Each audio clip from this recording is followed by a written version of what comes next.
வணக்கம். இது உலக நிகழ்வுகள் நிகழ்ச்சி. இன்று நாம் பார்க்க இருப்பது சீன இராணுவத்தில் ஒரு நவீன ஊழல். கடந்த ஆண்டின் இறுதிப் பகுதியில் சீன இராணுவத்தின் உயர் பதவியில் இருந்த சில அதிகாரிகள் எந்த காரணமும் கூறப்படாமல் பதவியில் இருந்து நீக்கப்பட்டிருந்தார்கள். நேற்றைய தினம் அமெரிக்காவில் இருந்து வெளிவரும் ப்ளூம்பெர்க் செய்தி நிறுவனம் சீன இராணுவத்தில் நடைபெற்ற பதவி நீக்கங்கள் குறித்து ஒரு தகவலை வெளியிட்டிருந்தது.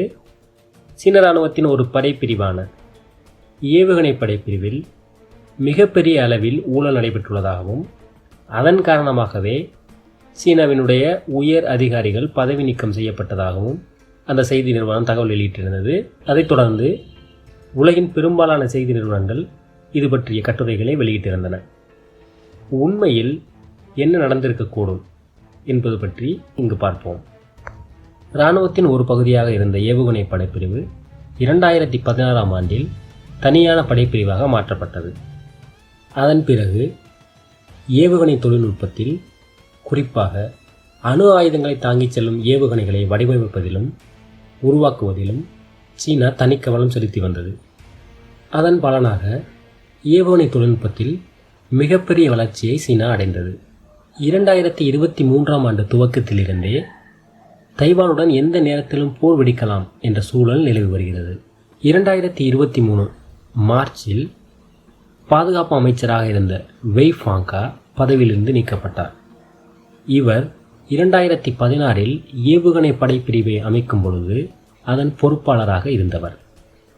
இவருக்கு பதிலாக புதிய அமைச்சராக லீ சாங்ஃபு நியமிக்கப்பட்டார். அதைத் தொடர்ந்து 2017க்கு பிறகு நடைபெற்ற சந்தேகத்திற்கிடமான மூலப்பொருட்கள் கொள்வனவு பற்றி தகவல் தருமாறு பொதுமக்களுக்கு தளவாட உற்பத்தி துறை வேண்டுகோள் விடுத்திருந்தது. அக்டோபர் மாதம் லீ சாங்ஃபுவும் பதவியிலிருந்து நீக்கப்பட்டார். அவரைத் தொடர்ந்து டிசம்பர் மாதம் 9 உயர் அதிகாரிகள் பதவி நீக்கம் செய்யப்பட்டார்கள். இதில் 5 பேர் நேரடியாக ஏவுகணை படைப்பிரிவோடு தொடர்புடையவர்கள். ப்ளூம்பெர்க் செய்தி நிறுவனம் வெளியிட்ட செய்திக்குறிப்பில் ஏவுகணை எரிபொருட்களில் கடப்படங்கள் செய்யப்பட்டதாகவும் சில ஏவுகணை எரிபொருட்களுக்கு பதிலாக தண்ணீர் நிரப்பப்பட்டதாகவும் பாலைவனங்களில் அமைக்கப்பட்ட ஏவுகணைகளில் பாதுகாப்பாக பூமிக்கு அடியில் நிலைநிறுத்தும் கொள்கலன்களின் கதவுகள் செயல்படாததுமே இந்த பதவி நீக்கங்களுக்கு காரணம் என்று குறிப்பிடப்பட்டிருந்தது. பொதுவாக ஏவுகணைகள் 2 வகையான எரிபொருட்களை பயன்படுத்துகின்றன. ஒன்று லிக்விட் பேஸ்டு, 2 சாலிட் பேஸ்டு.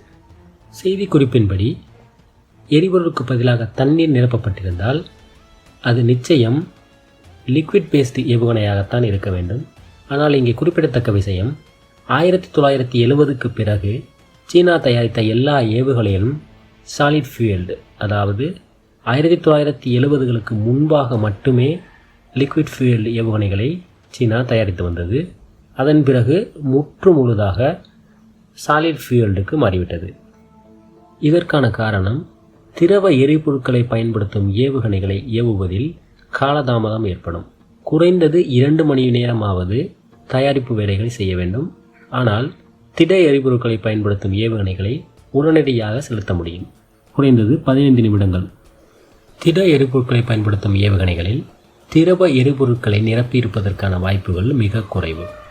திட எரிபொருட்களை பயன்படுத்தும் ஏவுகணைகளின் ஆயுட்காலம் 10 முதல் 20 ஆண்டுகள். சீன இராணுவத்தை பொறுத்தவரை ஆண்டுக்கு ஒரு முறை ஆய்வுகள் மேற்கொள்ளப்படும். எனவே இந்த தொடர் ஆய்வுகளிலிருந்து இதுபோன்ற ஊழல்கள் தப்பிப்பதற்கான வாய்ப்புகள் மிக குறைவு.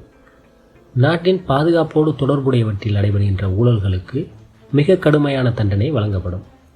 கடந்த ஆண்டு இன்னர் மங்கோலியாவைச் சேர்ந்த ஒரு உயர் அதிகாரிக்கு மரண தண்டனை விதிக்கப்பட்டது. எனவே இதுபோன்ற ஊழல்கள் நடந்திருப்பதற்கான வாய்ப்புகள் மிக குறைவு. தைவானில் இந்த வாரம் நடைபெறுகின்ற தேர்தலை ஒட்டி இதுபோன்ற செய்திகள் பரப்பப்படுவதாக நம்பலாம். ஜி ஜின்பிங் தனது தலைமையை வலிமைப்படுத்திக் கொள்வதற்காக தனக்கு விசுவாசமாக இல்லாத இராணுவ உயர் அதிகாரிகளை பதவியிலிருந்து நீக்கியிருக்கலாம். மீண்டும் சந்திப்போம் மற்றொரு உலக நிகழ்வுகள் நிகழ்ச்சியில்.